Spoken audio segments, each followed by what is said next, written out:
Hey everyone, I finally figured out a way to go to Gdansk Bay in quarantine.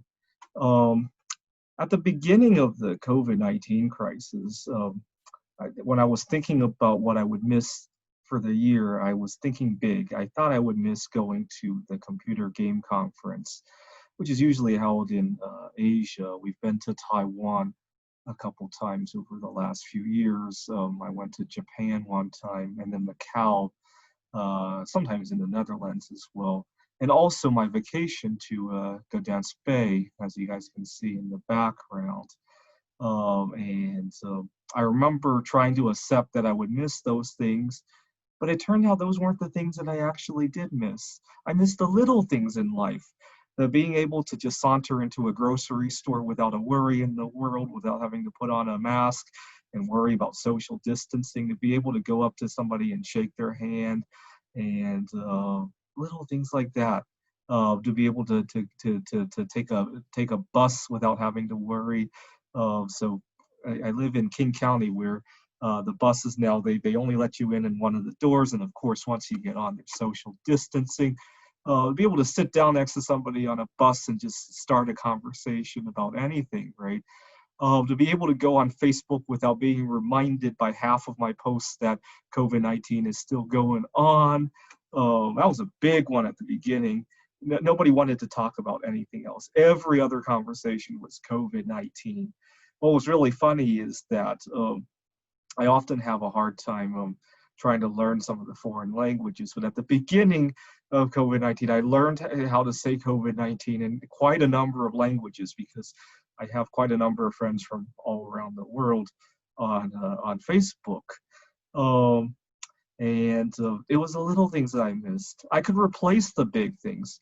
I ended up, I hate to use the word breaking up, but my girlfriend and I, we both went our separate ways because we discovered how much we like our personal space.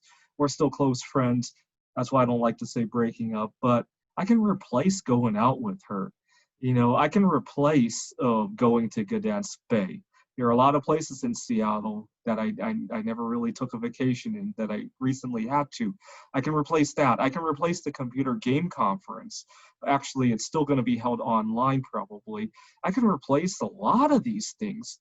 What I can't replace is the little details in life. I completely missed the mark on what I would miss at the beginning of the COVID-19 situation.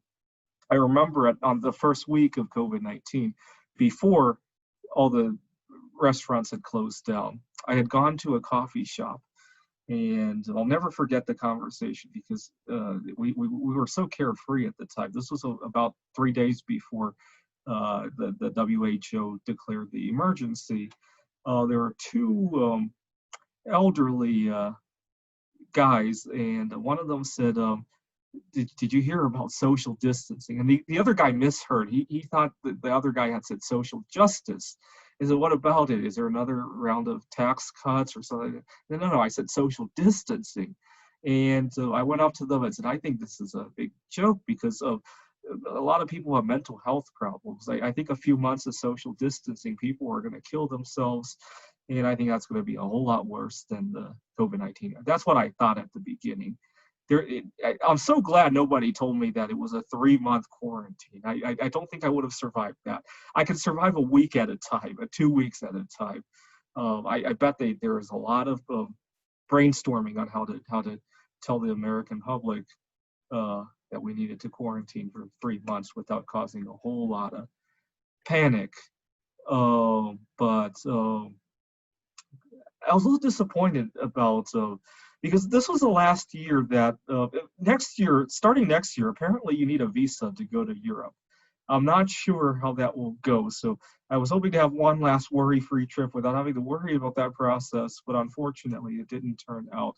I hope we do something about the whatever that situation is.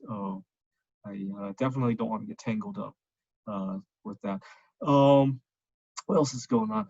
Oh yeah, one reason I really like Gdansk Bay compared to all the other places I've been to is that I tend not to bring all my problems to Gdansk when I go there. When I go to a big city, Taipei or Tokyo, or even Los Angeles or New York, I don't feel like I've gone anywhere. I live in a city, and I just bring all my problems there. The other thing I like about going to Poland is that I can't understand Polish. So when I hear a lot of chatter and noise, I have social anxiety. It doesn't seem to bother me as much if I can't understand. If all I hear is rah rah rah rah rah rah rah rah rah rah, rah.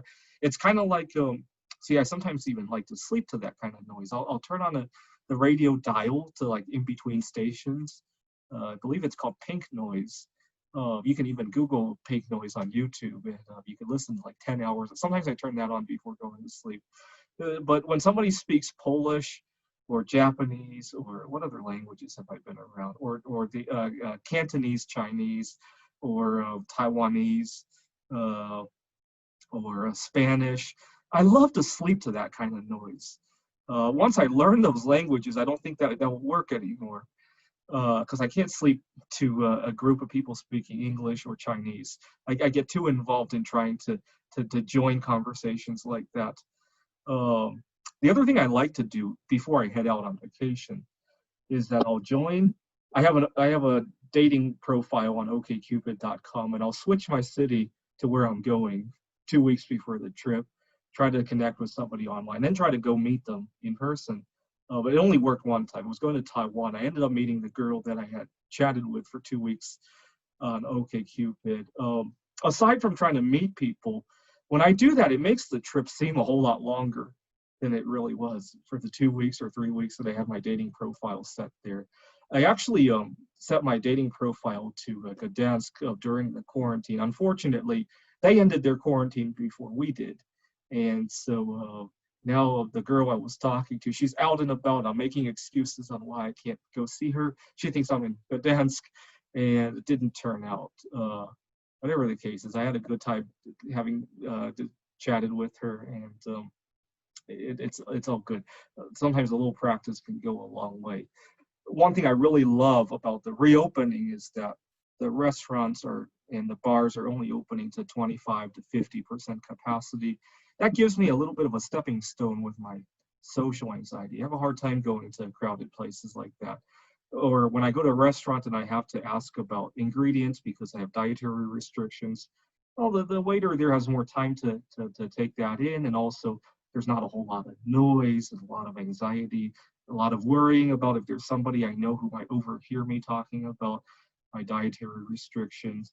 I hope I can use those as a stepping stone. Right now, I think King County is in step one, where 25% of the restaurant capacity, and then we'll go up to 50 and 75 and then 100%, obviously. I hope to work that as a stepping stone so that eventually when we go back to 100% capacity, I can handle that kind of noise level. And then after I can tolerate 100% in Seattle, then maybe go to Tokyo and try to handle 100% capacity there, on top of the language barriers of having to explain to the waiter what I'm trying to avoid.